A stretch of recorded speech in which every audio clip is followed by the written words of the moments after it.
I was 14 years old. The charges I faced were forced armed robbery, carjacking, grand theft auto, escape from a state facility.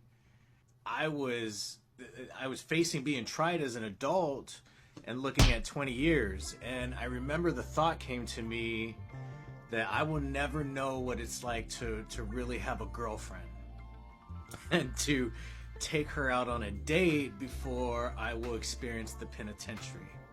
And I remember that's when I cried out to God for the first time. I was sitting in my jail cell, and there was a Bible in the jail cell, so I was reading it, and I remember I closed it, and I was like, is this really what life is all about? If you're really there, like, help me.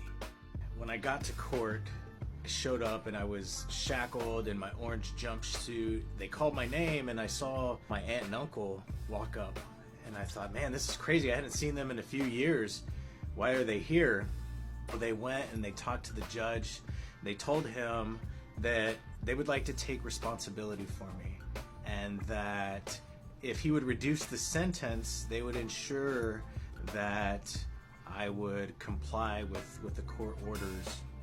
And so I was sentenced to 16 weeks at a juvenile boot camp, Thunderbird Youth Academy.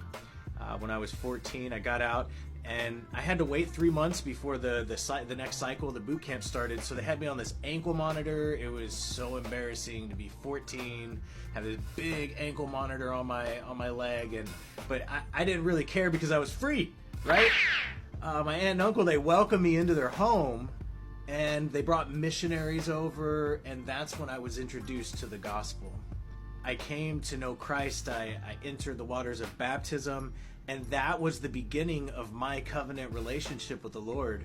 And what I found in my life is that I typically go through a season of darkness. In this case, it was 14 years of darkness.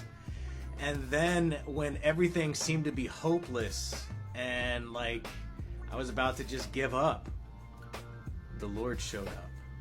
And he delivered me.